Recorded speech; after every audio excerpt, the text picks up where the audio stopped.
now the owner and principal of an esteemed Minnesota Realty School. Please give a warm welcome to the real estate genius, Mike Brennan. Hey, Amron, this is how you borrow $1 million. Tax season's coming up. I got to give you a hint, Panama. I love the game, Mike. What can I say? You even got a refrigerator of your own. We needed it, man. We get hungry here. Stuff going on over here and over there, and I'm like, wow. This You're like right that here. kid that was half asleep in class. And I saw you in the back row. I just bit that apple, and I was like, yo, I'm hooked. Rejection is a huge part of the game, and I don't think on Selling Sunset, any of those girls have gotten rejected in their lives. Never. Interesting concept, teaching a class of real estate out in the ocean. Out in the ocean, right? Yeah. How come everything's not like, blah, blah, blah? Yeah. Well, the conveyance of the property via general warranty Yeah. deed, giving fee simple absolute interest. Okay, here's a piece of paper. You own the house. Yeah. If you said stuff like that in the real world, people would be like, who's this jerk face? What's up with this house? Well, we're trying to get rid of it. I said, for how much? And they said, nothing. I said, say what? Because there were rats the size of dogs.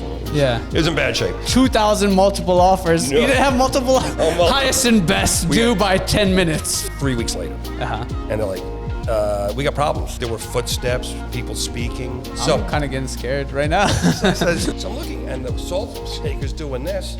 I'm kind of keeping my eye on it now, going, that's really strange. And boom, right past my head. So they started getting along with it. So they called me up. Getting along with it? They gave him a name. I'm like, listen, Charlie, you're going to have to pay some rent. You're living it. We're just like, I hear a noise, and I say to my wife, I think it's our ghost. And she gets all freaked out. No, don't say that. Listen, Netflix, contact us. Do we have a pitch for you? We got it, baby.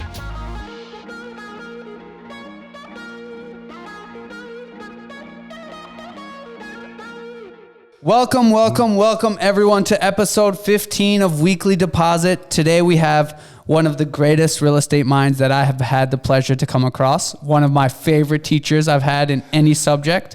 A New York Minnesotan, a real estate investor, an agent, a broker, and now the owner and principal of an esteemed Minnesota Realty School. He has dedicated his career to educating and empowering aspiring real estate professionals. His passion for the industry combined with his infinite knowledge has earned him and Minnesota Realty School among one of the best, if not the best schools to get your real estate license. Someone who put up with me for 3 weeks in class and years of constant bugging, which I am grateful for. Someone who is a wonderful husband, a great father, and an even better grandfather. Please give a warm welcome to the real estate genius, Mike Brennan. Oh, thank you, Emron. Thank you. I'm humbled by your words. Thank you. Oh my gosh, I feel like I want to leave now. Well, it's good, man. I just got to get out of here. It all goes downhill from here. You know how it is. God. Yep. Peaks and valleys. Yep. Okay, perfect. Mike, thank you so much for being here with us today. Thank you. Here, right? Thank you. Normally Julian's here. He's out feeling sick. Yeah. We here love to travel. We feel it's the best way to learn, new cultures and kind of bringing that back here.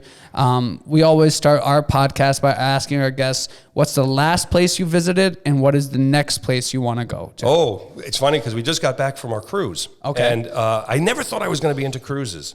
Mm-hmm. I swear to goodness, I never thought. And I went once and they asked me to teach a class. So I was like, okay, I'll teach a class on the ocean, but I was afraid to be out of sight of land and all that. So I go on the cruise ship. Ooh.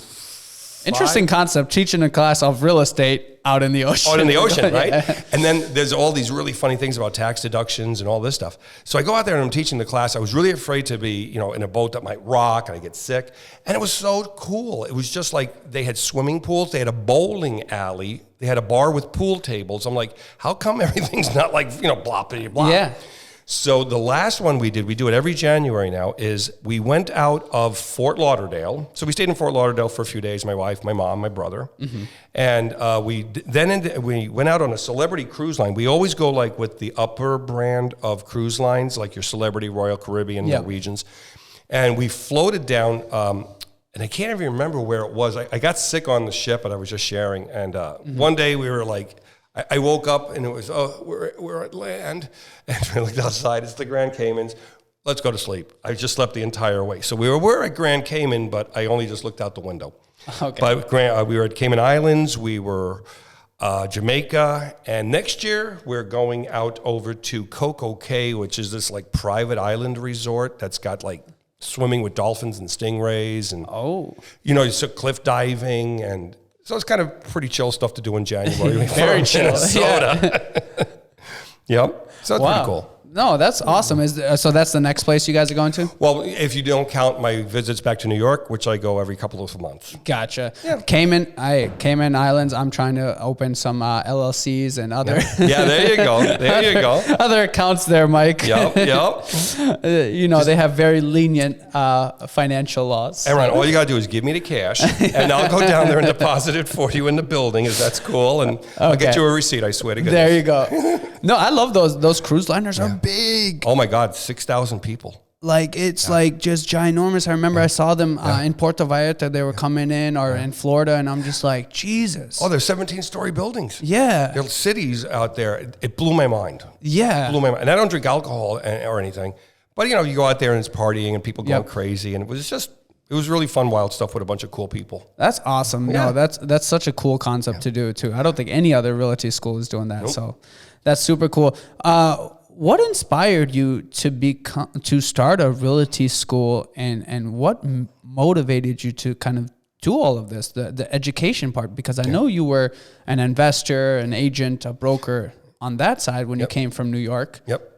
So what was that leap from the sales part to the educating part? Well, it's funny. I did my first transaction in 1989, before you all were born. And what ended up happening was I got hooked into real estate. I just bit that apple. And I was like, yo, I'm hooked. So I got my sales license, did all of the voodoo. In 1999, I said, I'm going to become my own broker. So in 99, I become a broker, start my own company. And then I said, to add to my resume, I should teach part-time at the local real estate school, which at the time was called ProSource. And that was in 2001. So I started teaching there. And I'm just doing like a 4-hour class here, a 4-hour class there. After about 3 or 4 years, they're like, yo, we want you to teach continuing ed, pre-licensing, online, and in person. I'm going, if I'm going to teach this much, I'm going to do it for myself. Yep. So in 2011, I left that company and started the realty school. And in Minnesota, they have this really funky rule about me not being licensed and on the school. I'm still a licensed broker, though, in Wisconsin. Okay. So, but I did that, and I looked at it and said, when we're writing the material, the stuff that I used to teach was like, hey, Amron, this is how you borrow $1 million and how you invested in property and I was looking at this group of people, and they were like, I just want to list and sell a $150,000 house. Yeah. I don't want to be borrowing $1 million. I don't have the credit worthiness. And I was like, why am I teaching this? Nobody really will ever do any of this stuff. And I thought, what would be really, really cool is we teach you how to write a purchase contract. Yep. And we actually give you assignments that are going to be real world stuff. Yep. And I'm just so proud of your success. I'm serious, man. I honestly, everyone who even inquires to me about real estate or like getting their license and stuff, I just completely direct them to you. Yep. Because the first week obviously is the test stuff, right? It's like how many acres and how many, all that like stuff you'll never use. Yeah, you never use. You're like, oh, okay. Yep. I was going to ask you about that. Yep. But week 2 and week 3, where you take us to actual houses, you show us purchase agreements, you give us like live. Those are fun. That's fun. The fun part. Yeah. And that's what really gets everyone excited. Yep. And out into the world. You know what I'm bummed out about is the super lockbox, the e-key version. Yeah. And I'm like, I'd like to get the box or the app for my phone so I can get the box unlocked. Because we hand out the boxes now. Yep. And I'm like, but I can't unlock the darn box. So this is what it looks like, and just hand it around. Oh, because you're not because I'm not a realtor. Oh my God. Yeah. Which is crazy to me, because you would think like you could have a broker's license, because in other states you have to have a broker's license to teach real estate. Oh yeah. That's like 42 of the 50 states. Minnesota's the one that you can't be licensed in both. Gotcha. That makes absolutely But sense. I think you, correct me if I'm wrong, your wife is a broker, though. Correct. Yep. Okay. And so I manage the Wisconsin side of things. Yep. She does the Minnesota side, so it works out. That's awesome. Yeah, I used to love your class and everything like that, and it's not very often you wake up at 8 a.m. and like, I want to go to school at 20 something or whatever age when you're past school, and you're like, but no, I really enjoyed it, and you made the test part so easy to like you. actually like pass it, because a lot of people, I'm gonna name drop here the other school, don't have that success rate when it comes to passing that test, because you're gonna have to know what the acres and the square feet and this and all that legalese that we never use. Yeah. Well, the conveyance of the property via general warranty deed, giving fee simple absolute interest. Okay, here's a piece of paper. You own the house. Yeah. You know, it's like, exactly. And it's like exactly like if you said stuff like that in the real world, people would be like, "Who's this jerk face?" They'd be like, "This guy's like a professor or something. What's up with that?" You know. What would you say kind of sets, Minnesota Realty School apart from the other schools in the area? Because I know what I would say, but I'm interested in to know what you would say. Well, one of the things I said from the start was classes need to meet one of three things, or actually all three things: fun, convenience, and informative. I like that you had fun first. Oh yeah, it's got to be fun. If you're not enjoying, adults learn in a different manner than children. Like, when you're a child, you hear the ABC song. Yeah. Well, do you know what that has in common with Twinkle, Twinkle, Little Star and Ba Ba Black Sheep? The melody? They're all the same song. Yeah. So it's that repetition. That's how children learn. So with adults, it's got to be fun. And when you come to class, even in your 20s, when you come here to us, you want to learn stuff. Yep. Versus a child who's like, I don't want to go to school today. Yeah. That type of thing. So what's funny is when adults come to learn, it's a different form of expectations, learning. So you got to make it fun and interesting. Otherwise, Baja's going to be like, you know what I mean? Which you have caught me. No, you did make it super fun. So you got to have fun. You got to have informative, and it has to be convenient. So that's why we offer the classes so much. Yep. But then I said, what we want to do is when a person leaves our courses 2 and 3, you need to know how to open up a door, set an appointment. You need to write up the purchase contract, how to price the house. Yep. And I know it sounds crazy that it's like, that sounds like the basics. Yep. But other places don't do that. No. And other places don't take you to an actual home. Right. Like set up a showing, go to the home, walk you through like, hey, these are kind of things you want to look for. This is stuff that you want to point out to your clients. And that, I was like, oh, this is so great. Do you remember which house it was we saw? It was this little, I don't know whose house it is, but it was this little janky house that we went to by the school that wasn't too far. It was in St. Paul. Yes. I remember that one. Yeah, that was a cool little house. That was a cool little house. Yeah, but it was just great to kind of walk through. And I always tell new agents, obviously in the world of transaction coordinators and this and that, I'm like, you shouldn't use a transaction coordinator for your first 5 to 10 deals. Yep. You should know what you're writing in the purchase agreement. You should know how to convey that to someone. You can't call your transaction coordinator at 10 p.m. and be like, hey, this person's asking me this question about this. What do I say? Yep. Well, it's funny because you mentioned that I'm submitting new classes this week. And I was writing a class and people are like, yo, how do I become a transaction coordinator? And I'm like, we teach that in course 3. It's the material that you do in meeting the inspector, negotiating the inspection, doing all that stuff. And people are like, I don't want to deal with that. I don't want to deal with prospecting. I don't want to deal with transaction coordination. And I'm sitting here going, what do you want to do? Exactly. You make a $10,000 commission gross check. You got to pay the broker. Now you got to pay the transaction coordinator. You got to give a referral fee to the referring company that gave you the lead. Marketing, a lot of stuff. Yeah. And that's not even including your normal costs. Yeah. You're paying for an office, all this stuff. Yeah. It's off the hook, man. And people are like, I don't want to do it. Yeah. And the tax man, hence my Cayman Island. Yes, exactly. Getting the Cayman Island account The set IRS up. is watching this right now. Like, yes. Tax season's coming up. I got to give you a hint, Panama.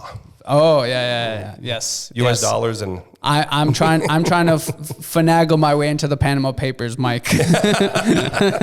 As long as your name ain't in there, then you're fine, right? Right. It has to be like 100 shell corporations before it even, and then it leads to like some cello player. Exactly. Okay. So you kind of touched on this in the previous, how you set up, how you prepare your students for a successful career in the real estate industry, and how you offer to help them achieve their goals. Because it's one thing to be in that classroom and it's a very controlled environment and guided, and you're not dealing with a mad seller or an emotional buyer, stuff like that. what tips can you give to someone in the real world, right? Yeah. And when you're out of the classroom, not to say, the classroom has great stuff, but you get so much stuff thrown at you in the real world where you're like, oh yeah, I am not prepared for this at all. Yep. Well, and here's one. I brought a buyer out on Sunday. We wrote an offer on a house in Wisconsin. Everything's going along smoothly. A nice $500,000 house. So we had a counter to our offer for closing date. So here we are on Tuesday today. And they're sending me text messages. I'm on pins and needles. What's going on with this offer? And they're like every 15 minutes. I'm not making this up. I could check my phone right now. I bet you there's 4 new emails from them. Yep. And they're all freaking out. And it's all about communication. So I just keep replying back to them. I will let you know as soon as I find out. There's nothing happening. Yeah. So it's like communication. In escalated situations, when somebody comes to you and they're mad, man, they're pissed because you did something. You said, you didn't even do anything. Yeah, or you didn't do anything, right? Yeah. Well, you said you were going to install a sign, and the sign's not here on Tuesday. Yeah. Right? And they get really, really escalated. Yeah. The worst thing to do is say, calm down. Yeah, of course. Right? Or avoid and just blow them off. So you want to go in there and say, hey, I understand, you empathize. Yes. I understand your frustrations. I will work into it and get this resolved as soon as I can. Yep. Do what you can to resolve it. Then you come back later and say, this is what actually happened. The sign installed, people had a flat tire, whatever the reason was. Yep. I hope you understand. Yep. So if you empathize, fix, and then come back and say, this is what actually ended up happening when they're in a cooler state of mind. Yep. That's usually going to make them come to a understanding of you. Yeah, it's a people business, and not only a people business, but a high transaction price point. For most, they're the biggest. Yeah, their biggest. Yeah, their whole life. Totally. So I completely empathize with people, and everything like that. I'm actually. Not to give too much detail, helping a buyer right now, and we got an accepted offer over 15 offers because it was a for sale by owner too. The owner said that he liked me, and he liked that I was urgent, responsive, quick to everything. Yep. So I was like, oh, cool. But then like this weird thing happened where he's like, kind of like asking me questions now and like, hey, can you send me this to sign? And like, I'm kind of like his agent, and I keep telling him, I'm like, hey, I just want to let you know, I am not your agent. I am representing my clients, the buyer, and I'm looking for their best interest and everything like that. So at some point I'm like trying to be nice, but at the same time, I'm like, not to be too nice. Yeah, exactly. I'm like, hey, I'm representing my clients here. And if you look at that compensation showing form that the association has, it even has in bolded prints. We are representing the buyer, not the seller. Yep. But they're still going to gimme. It is. You know what I mean? Yeah. They're still going to want that. And if you have a limit and you say, this is the line I don't cross. Yeah. I know this one agent, she set a limit. She said, I don't take calls after 7 p.m. I was like, really? How does that work out for you? She goes, I take off every Thursday. I'm like, and on her voicemail, it would say, if you're calling me after 7 p.m., I won't reply until the next business day. So I said, how's that work out for you? And I said, why do you do that? And she said, I set that parameter way up front with people. And I'm like, okay, that's pretty chill. I understand. Yep. And then we're visiting a little bit, and I said, what's up with the 7 p.m. deadline? She says, I have little children, and it's really important for me to be with them, undisturbed, having dinner, reading Good Night Moon. So she set her limit. I said, are you losing a lot of clients over that? And her reply was no. She sets a hard limit. She sets it up front, and people are like, I can respect that. Yeah, no, I try to set that limit, but at the same time, it's like it's my fault too, because it's like I love the game. Like, what can I say? It's like, addictive. It's that apple, is. Man. I'm like, it's like sometimes I'm at dinner or this and that. I'm like answering. I was at a lunch the other day, and I'm like working the deal, and like I promise you, I don't even know what I ate or this. Like someone paid the bill, like on the phone. The seller keeps calling me like, oh, this line, oh, you spelled my wife's name wrong, or I hate that. This and that. I was like, well, you didn't hire an agent, so maybe you wanted to. This was the for sale by owner guy. The for sale by owner guy. God, so this is just kind of the most recent one. I have a million of them in my head. Where I'm like, it's just the most recent one, and I'm just like, well, you could have hired the agent for yourself and everything like that. But well, and the value proposition of having an agent in the buy side and the listing side is so incalculable. And people are like, well, they just put signs in the yards and put it on the MLS. And it's like, oh my gosh, that's just the tip of the iceberg. Yeah. And when they go out and they're looking at stuff like seller disclosure junk, there are so many people who can get pinched so badly post closing of the sale. Oh, I got my price. Yeah, but you didn't tell us that the basement floods. yeah, And it really could come back to bite them where they need to install a whole new drain tile system in the house because they didn't know what they were supposed to do because they didn't hire an agent, and it cost them thousands. Yep. Okay, can you describe some challenges facing the real estate industry today, and how your school is addressing these challenges? And in particular, I wanted to talk about two things: the internet with the countless websites, and then this whole notion, because I think someone from Minnesota is suing NAR about compensation, and there's change potentially in buyer's agent compensation. Oh wow. First, you know that. Okay, cool. I try to stay up on. Yes, in the latter part of that question, Merle versus NAR. Yes, they're also bringing in some top franchise systems, not individual franchisees. Like there's Keller Williams, and I'm not endorsing any company. I'm just using this as an example. But they have all their franchisees. There's McDonald's Corporation, and they have all of the franchisees. So they're suing North Star MLS. Keller Williams, Remax, Realogy, which owns a lot of brands. And what Mr. Merle said, and it's a weird spelling, it's Moerhl. Yeah. It's kind of a weird spelling, but... Is he out of like Rochester or something? He's in Minnesota. I think it was New Prague. Yeah. I think it was New Prague. Okay. And so he sells his house, lists his house for $400,000. There was a commission of, let's say 6%. A $24,000 commission. Well, half of that went to the buyer's agent. And that's kind of been the typical modus operandi for a bajillion years. So the buyer's agent beat him up from 400 down to 390.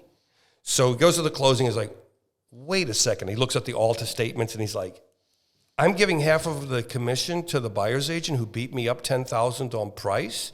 And this became kind of a disconnect. I don't understand this, but this is just me. No, it was the listing company gave half of their commissions to that other broker.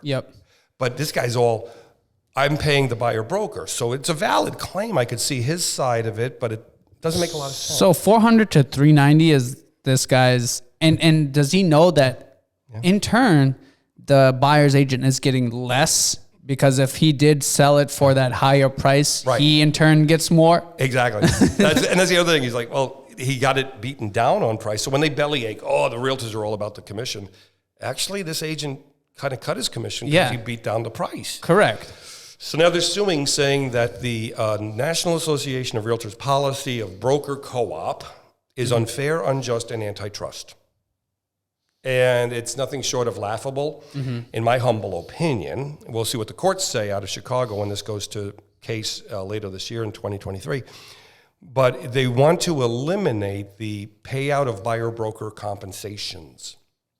So if there was a buyer-broker payout, let's say I go to list a property, all I would charge you is half the commissions. And then the buyer's agent would have to get it from the buyer, which would be incredibly difficult. Oh yeah, you come in a buyer now you got to do 3.5% down on your FHA. So if you're doing a $200,000 house, that's $7,000. Okay. I can afford that. I work at Speedway. I was going to say Super America. I work at Speedway, and then I work part-time at Menards, right? My wife is working stocking shelves at Whole Foods at night. So we're getting by. We got $7,000. Oh, but we got 3% closing fees. That's another $6,000. Well, I'm up to $13,000. It's going to be a stretch for this 26-year-old couple. Then they go in there and say, oh, and by the way, you're going to have to pay your realtor 2.7% as well. Another $5,400?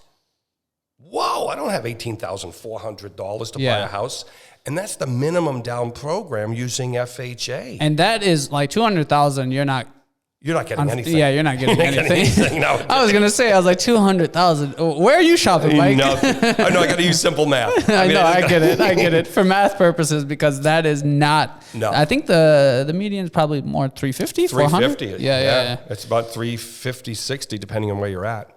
But you look at it, Emron, you're like, this person coming in on a $400,000 house, they got to come up with $14,000 down, plus another $12,000 in closing fees, plus another $12,000 to pay the realtor. That would kill any kind of lower income person, of middle or lower income levels. It's going to kill first time home buyers. Yeah. It's an asinine statement to say change the way the world works because. Especially with sellers having, again, not every seller, so it's a generalization statement, but having equity in your home. Mm-hmm. So that's just crazy to me. But the other, I think, thing was if they don't get rid of buyer's agent, then dual agency potentially, which to me, I get the whole dual agency of hogging the deal, right? Like I get that. And it is a very gray zone per se, right? You're helping both sides. But what about the dual agency with like me and another agent in the same brokerage? Like we're both trying to do the best for our client. Like I could... No offense, but I could care less about my broker in that instance. I'm like trying to do the best for my client. He's trying to do the best for his client. Sure. Wouldn't that leave out a huge amount of like homes? Like what if my client really likes the home that a broker in the same office listed? Yeah. You'd be kind of behind the 8 ball. Yeah. And the thing with dual agency, and Minnesota doesn't recognize like all the states around us, like North Dakota, South Dakota, Iowa, Nebraska, Wisconsin do, where I could be working at Coldwell Banker, let's pretend. You're working at Coldwell Banker Realty, dual agency. Well, I got to take care of your buyer, Imran. You got to take care of my seller. So how do you balance both of them? And you almost you can't advocate. Yeah. You can't work in the best interests of one party to harm the other. Correct. So you're neutralized. But in other states, they got this thing called designated agency, where you would be designated to rep only the buyer, and I'm designated to rep only the seller. It'd be like if you were bringing me a buyer and I worked at RE/MAX Results. And it'd be like the exact same thing. So we can advocate. Okay, Mike, what is 1 or 2 pieces of advice you can give to someone who's on the fence about getting their real estate license? Countless number of people contact me wanting to get their license, and they see the glamour, especially from Julian's favorite show, Selling Sunset, and they think us agents are just rolling in the dough because, surprise, the internet and TV lie. So what's an advice you give to someone where you're like, I don't think real estate might be the thing for you or this or that? Ooh, good one. That's a really funny one. We just hired a new front desk person, and one of the things when they call in, they're like, do you have a payment plan? And we're like, what do you mean a payment plan? I'm kind of light on money right now. So what we do is when we hear people saying these things like, they don't even have the money to afford the schooling, much less the test, much less when you go to the Association of Realtors and give them their membership fees, the MLS dues, the EQ, we're like, if you're having troubles right now just getting the licensing education out of the way, this might not be for you because it's opening a business. Yeah. And we try to impress upon them really strongly and heavily. Imagine if you were opening up like a Subway sandwich shop. You just wouldn't go in there with no money out of pocket. Yeah. Right? You're going to need $250,000, $300,000. Yep. So we try to take that approach. If you remember from school, you're a business person. Yep. And you need to develop that business acumen, that entrepreneurship. And once that spark of entrepreneurship, you'll see it in some people. And then some people want to come in and it's like, well, just tell me to go show the house like on HGTV and I'll go. And, there was one agent who took the class. I'm trying to remember how much this was, but she contacted me and she said she had sold a $350,000 house. And this was her first transaction. And she went to work for a company that gave leads. Yep. Well, the lead generation company, which is very famous, which I won't name, keeps 40%. Yep. So out of the $10,000, they kept $4,000. She's got $6,000. Yep. Now, the broker was giving her a transaction coordinator, and that was only costing her $1,000. She's now down to $5,000. Then the broker put her on a 50-50 split, and she's got $2,500 out of the total gross commissions. Yep. And she said, my goodness, I sold this really nice $350,000 house, 2.7% payout, and I made $2,500, and now I still got to pay my FICA, federal, state. I'm like, so getting that business acumen and having an understanding of that is important. I think for the new agent who's sitting, or the new person who's sitting on the fence, think like it's going to be you're opening your own business. Yep. And like what you've done here is so wonderfully. This is a cool building. You're renting out your own space. You even got a refrigerator of your own. Well, shoot, man, that was $600-800 right there behind you. We needed it, man. We get hungry here. But you're spending all this money, and they're thinking it's more like a job. Yeah. And they want to go in there and sit and be told what to do. Yeah. And it's we try to impress upon them that if you've got the spark of wanting to do your own business, this is definitely the way to go. Yeah. Because you can't open a Subway sandwich shop for $300,000 nowadays. Yeah. No. But imagine if it was $300,000, you sell your first sandwich for $350,000. Wow, that'd be great, man. You're making back all your capital injection and putting some coin in your pocket. That's real estate, though. Yep. You spend $2,000 to $4,000 in education, learning, testing, all the application stuff, and you make one sale, you've covered all your costs. Yep. So even if you went out and bought your own house and you used your commission as part of your down payment, or you've just covered all your costs. Yep. But they really need to understand they need tenacity, perseverance. I don't know if you ever heard this word. When you talk to somebody and you're like, hey, Mike, can I be your agent? Have you ever heard this word? No. Right? You're going to hear it, man. Yeah. So you're going to have to get some rhino thick skin. Yep. I mean, you got to have like serious. Rejection is a huge part of the game. And I don't think on Selling Sunset, any of those girls have gotten rejected in their lives. Never. And those shows are so darn misleading. Yes, they are. Let's be honest, man. Yeah. I mean, I can't tell you the amount of times I've gotten hung up on. Yep. I've gotten door shuts on me, and it is what it is. I've had dogs sicked on me. Yeah, no, it's crazy. And I think that you brought up a good point in regards to like new agents. And you see the office here and everything. Yep. And me and Julian have kind of done all of this stuff from scratch. And sometimes when we bring newer agents and stuff, they think like it just magically appeared here, or like someone paid for it. I'm like, nope. No, this came out of our pocket. Yep. And I know, seriously, you've done so good. I'm so proud of you guys. So it's like, this has all come out of our pocket. And it's like, yes, of course, because I'm a huge component of like being here, a culture here and everything like that, being in the office, because, I could be at home and I could be in my home office and this, but it's just not the same to me. Right. It's just not. I'm like here, I can bounce ideas off. I can constantly work, and if I wanted to make a space where if I do want to kind of chill out for a little while, I can here, you know. I have TVs, I have this, I have that. I can do something to kind of get my mind off of all the rejection I face on a daily basis. But no, seriously, as an educator, and I'm looking at this one, and I hear things like what you're doing and all your investments and all these dabbles. You got stuff going on over here and over there, and I'm like, wow.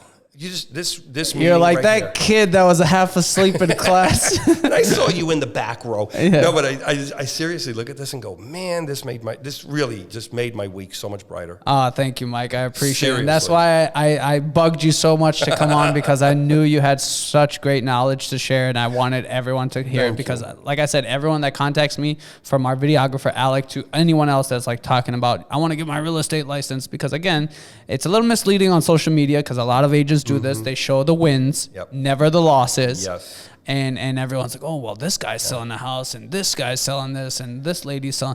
I'm like, trust me, there is a lot of losses, and I wish more agents would kind of put the spotlight on that, on the toughness of this business. But that's that tenacity thing. You got to keep going back to the well. Yeah. Keep on dropping that bucket. See if you can get something out of it. Exactly.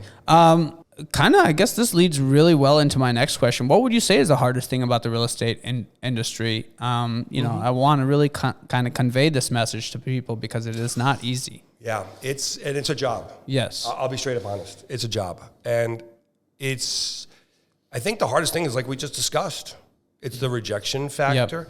Yep. When you go commission only, there's good news and bad news. Yeah. The sky's the limit. Yeah. But if you stay home watching The Price is Right, and you're like, oh, put my computer away and just watch TV, it's easy to do that, but you'll make nothing. So it's misleading what we see on TV, social media. Yep. because it is hard work, man. Yeah. There's a lot of highs and lows in this There is. industry. There is. There's nothing greater than like a commission day. Yep.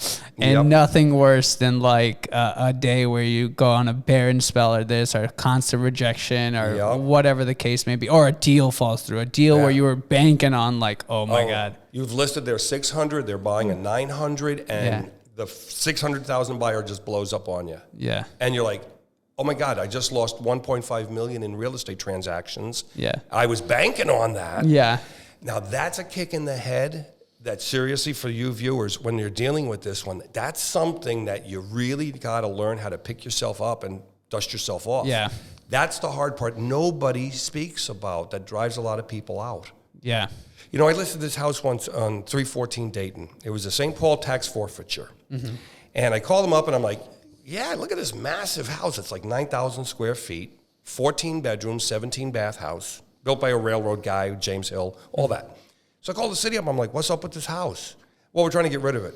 I said, well, how long have you been trying to get rid of it? And they said, about a year and a half. And I said, for how much? And they said, nothing.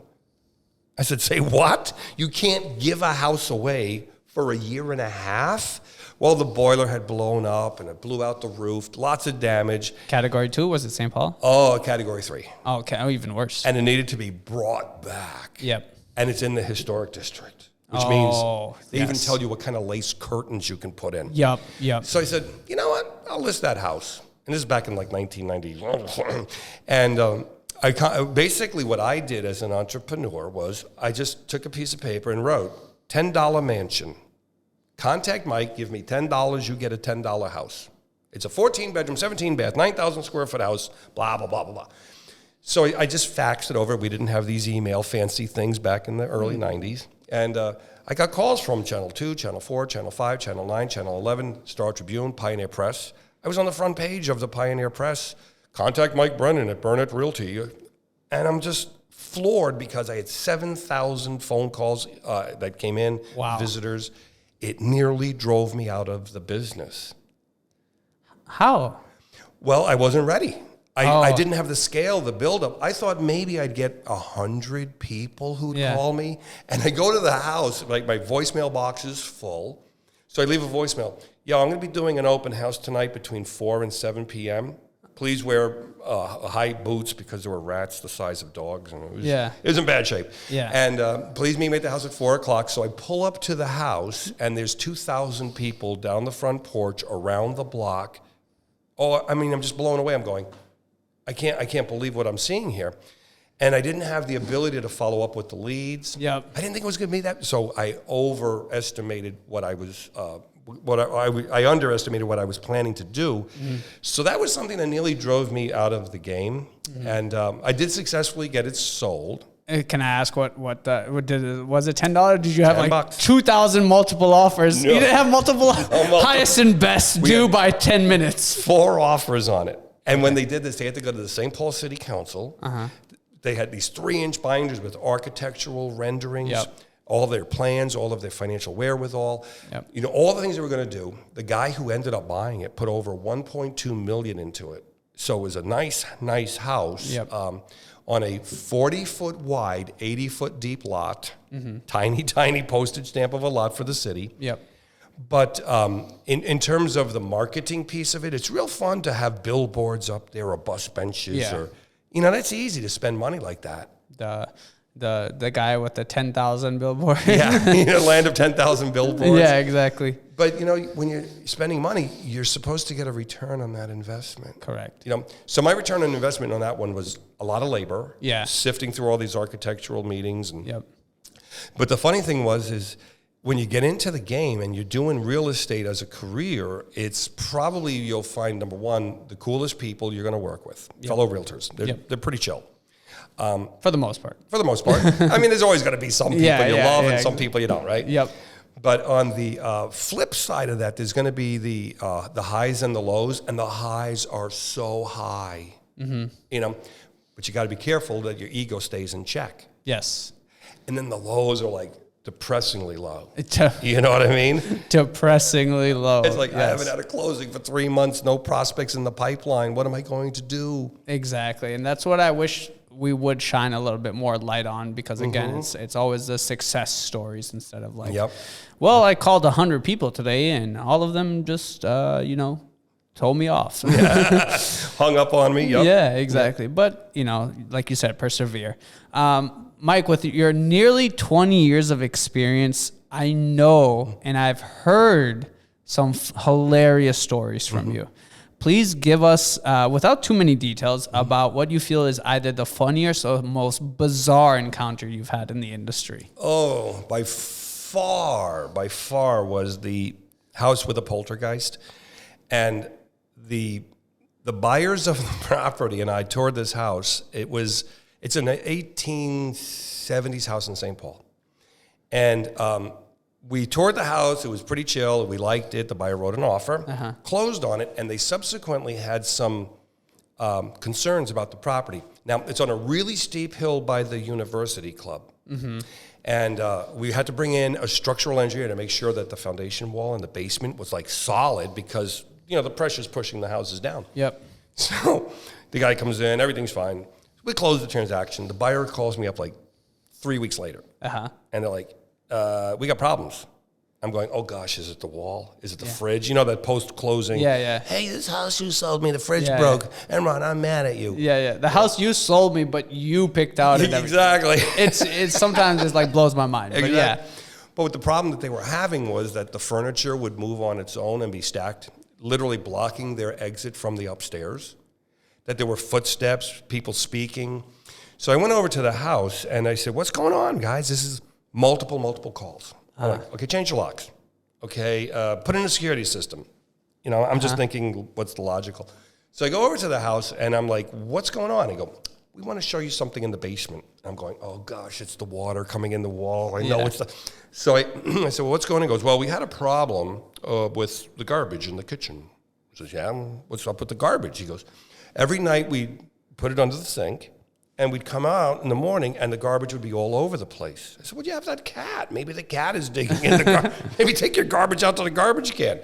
So what I started doing was I put the garbage can by the basement door, and then I'd close the door to the basement so the cat couldn't get to it. Okay. So, all right. So he goes, come on downstairs. So we go down the stairs and through the bedroom, the laundry center, to the walkout. And all the garbage is thrown up against the inside of a locked door. I'm sitting there and I'm looking at this locked door and I'm going, and there's no garbage anywhere through any of the rooms, down the stairs, nothing. And I'm like, what's going on here? Some crazy cat. Something carried it down the stairs and literally threw it up against the wall by the walkout door.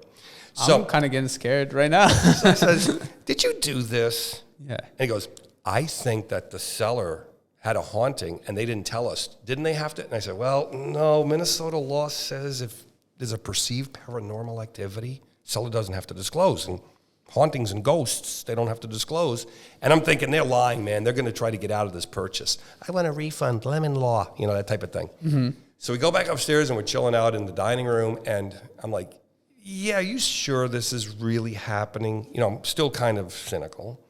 And I swear to goodness, Emron, as I'm doing this, about 8 feet, 10 feet away from me is the kitchen countertop, and there's a salt pepper shaker. And I hear a rattle, so I'm kind of doing this. Are you sure this is not your imagination? And I'm hearing, and the salt shaker's doing this, right? Now, the pepper isn't even moving. So I'm like, well, could it be traffic outside causing the house to but that would make both of them. So I'm looking, and the salt shaker's doing this, and I'm kind of keeping my eye on it now going, that's really strange, and boom, right past my head. So I said, let's continue this discussion outside. What? I'm lost for words. Netflix, call me and Mike. We got a movie for you. Honest to goodness, that was the most bizarre one I ever did. And then they called me up 8 years later. So they lived at the house? They lived there. I said, you can't get a refund. This isn't like a lemon law. So they lived there. So they did bring in people from smudging, where they'll take sage and they'll smudge the house. Yeah. They did make phone calls to paranormal folk. Couldn't get rid of it. So they started getting along with it. So they called me up. Getting along with it? They gave him a name. It even had a name. They were talking to it. And they swear to goodness that the name was Charlie. I'm like, listen, Charlie, you're gonna have to pay some rent or something. You're living here too. You're deading here. You're living here. What are you? It's Right? not. You got to pay something. You got to pay something, brother. Yeah, get out there and get to work. Well, they called me up 8 years later and said, "Come list it." Now we bought it for $90,000. 8 years later, $250. That's what it was worth. So I go in and like, "Hey guys, you want to sell your house?" And they says, "Yeah." So I go over and they want me to come in and do my market analysis, telling them the value of the house. Yeah. And I'm like, no, let's do it on the patio outside. I'm not going in that house, man. So while we're doing the presentation, I'm sitting like as close as this wall to a window, and we're just having coffee and talking about the values, what the values are doing now, blah, blah, blah. And the mini blinds are opening and closing. And I'm looking at the sellers, Mr. and Mrs., and I'm going, "Is somebody inside your house?" And they're like, "No, it's Charlie. He doesn't like guests." I was like, I don't want this listing. That is insane. Is that house still around? Oh, yeah. Okay, off air, I'm going to have to get the address. I have to get the address. Because one of my friends did buy a house on Summit, and it's reportedly the most haunted house in Minnesota. Really? And he paid over $1 million for it. So he wanted me to come over and hand out Halloween candy on Halloween with him in front of his house. And so I said to him at one point, "Hey, have you ever seen any hauntings, any ghosts or anything?" He goes, "No," and I'm pissed. I paid $1.1 million for this house. I wanted to see a ghost. That's crazy. No, so this building is 1800s. Yep. And I kid you not, like sometimes like when I'm here alone and I'm working and I'm thinking, it's just like weird noises and stuff like that. I'm a firm believer. If I don't believe it, it's not real. But I don't know if I could handle if something just flew across. Oh, yeah. That Literally is a whole. watching it as it flew past my head. I mean, I had to move my head out of the way. Oh, my God. It was coming right for me. Listen, Netflix, contact us. Do we have a pitch for you? We got it, baby. We got it. I got more stories. Go to the St. Paul, the main building for Ramsey County. The one on Kellogg with the big statue that rotates. That's really haunted, I've heard. Really haunted. People who work there see all sorts of apparitions day and night. That's crazy, yeah. And then like you continue to live there and get along with it? No. Yeah, I was just like, what? In what world do you get along with No. We live in an 1880s house, my wife and I. And we're just like, I hear a noise and I say to my wife, "I think it's our ghost." And she gets all freaked out. No, don't say that. Yeah. I'm like, we don't have it. She's like me. If I don't believe in it, it's not real. It ain't real then. No. Okay. We're going to kind of do a little lighter questions away from the hauntedness. So this is an interesting question that me and Alec kind of came up with together because we wanted to ask some, you always have great, interesting, stories and you have interesting things you say in the realty school.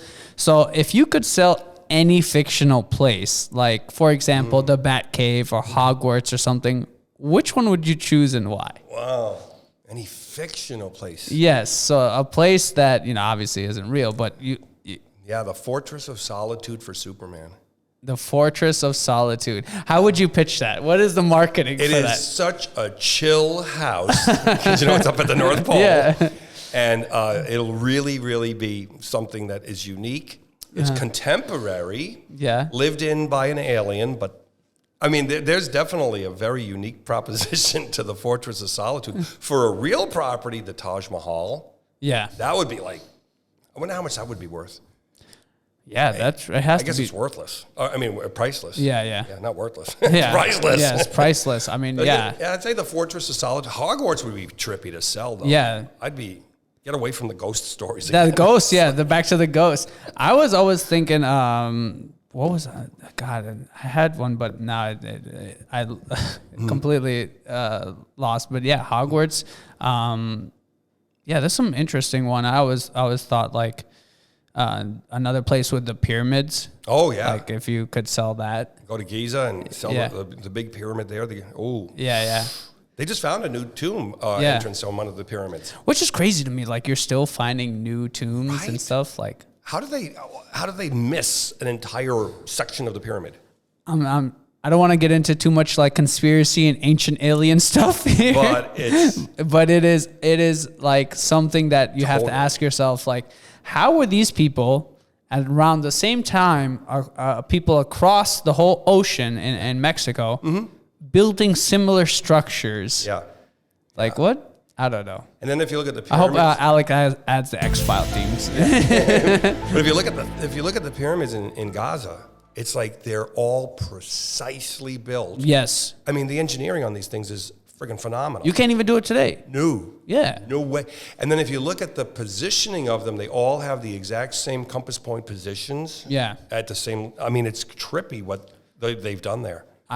So they okay, not to again get into too much of it, but there was this like theory, sort of like interstellar type thing, where it's like us in the future come back. To help humanity kind of get that start. Yep. Well, Steven Spielberg just came out with that. What? That's exactly what you just said. The guy who made E.T., Close Encounters, he said that aliens are probably not coming 40 million light years. Yeah. Just to say, oh, and just go back. Yep. So what they're saying is it's probably humans in 500,000 years who are coming back through a wormhole in time and just coming back and saying, you know, if you look at a Neanderthal person's skull versus ours, there's radical differences in terms of the shape of head. Yep. Well, maybe that's why they got these big bulbous heads and big eyes, and maybe they're humans from the future in 500,000 years. Yeah. There's some drawings and stuff of like people in space suits and space crafts and stuff like that, where it's like, I don't know, it gets weird. This has become like a weird podcast. This is a weird. We went from like real estate to like ghosts. I swear it's water in these cups. I swear. This is not St. Paul water, by the way. This is not tap water. Okay, and then final questions, kind of sticking on the weird topics and everything like that. Do you have to disclose if a house was built on an ancient burial ground, or can you just say it has character? Charlie. Charlie's got no. Under the Human Remains Act in Minnesota, they have all these pieces of laws that are, you know, to quote on them. But under the Human Remains Act, if the house is built on human remains, it has to be disclosed if you're aware of it. This was a big thing in Indian mounds, that burial grounds that were here, just a little bit east of us by the state park. And in Sweet Hollow, there were houses that were literally built on top of ancient burial grounds. And no, we can't disturb those places of rest. So you can't say it's a place of character. And then it's almost like that movie Poltergeist, where they start coming out of the ground. But no, technically, by human remains. So must disclose. Which is okay. Again, just playing devil's advocate here. If human remains, but someone dying and haunting the place doesn't have to be disclosed. Doesn't have to be disclosed. That is crazy. Yep. Murder in this state has to be disclosed. Yep. Murder in Wisconsin doesn't. Yep. We were actually looking to buy this off-market property, and it was this person who tragically ended up killing his wife and kids and everything in there, and it was insane. Yeah. And then we were gonna buy this. Real estate, I swear to God, brings you the craziest things. Oh yeah. I don't think any career brings you more crazier stuff, because people, it's their home, so it's like the craziest. This other one where this guy, we were gonna buy this house from this guy, and then somehow he ended up getting into a fight with his tenant and this and that, and ended up killing him. And it's just craziness. So we're like, oh man. I mean, I've listed houses where I've walked in and said, you need to kind of redo some decorating here. Like, can you take down all of the hooks and chains that they're using in the bedroom? And they wouldn't do it. I was like, you do realize that this might make some people feel really uncomfortable with mirrors in the ceiling and chains and, Sounds like Jeffrey Dahmer's house. It's crazy. It's like, oh, can you do something about the smell? No, and then I've gone into hoarders' houses where it's like, oh my God, there was like bottles everywhere of his urine, and just crap everywhere, because you really get to see into people when you go to their home. Yeah. Okay, Mike. Next podcast, let's ditch the real estate. Let's talk the conspiracy theories. Conspiracy and ghosts. Yes, ghosts, conspiracy, pyramids. We'll just change this to an ancient aliens and bet. that type of podcast. Mike, thank you so much for your time. We know how valuable it is. We are forever grateful for you to come here today, speak to us, our viewers, our listeners. This was a huge help for all those people who were on the fence about getting their license. Yeah. We really enjoyed this podcast. We hope you come back in the future. Yep. We pray for your continued success and above all your health and your health of your family. A personal thank you from me for helping me immensely at the beginning of my career. You know, I'm not sure I would have, if I would have went anywhere else, I'm not sure I'd be doing what I'm doing today. Everyone, please subscribe, comment, and like the video. Comment on what you took away from this wonderful podcast, this insightful podcast about real estate, about getting your license, or tell us what your craziest, real estate story is, your ghost story, or your conspiracy theory, or like pyramids, whatever. Comment, and we'd love to hear from you. Thanks, everyone, and we'll be back for episode 16. Thank you, Mike. Thank you. Bye, everyone. Bye, everybody.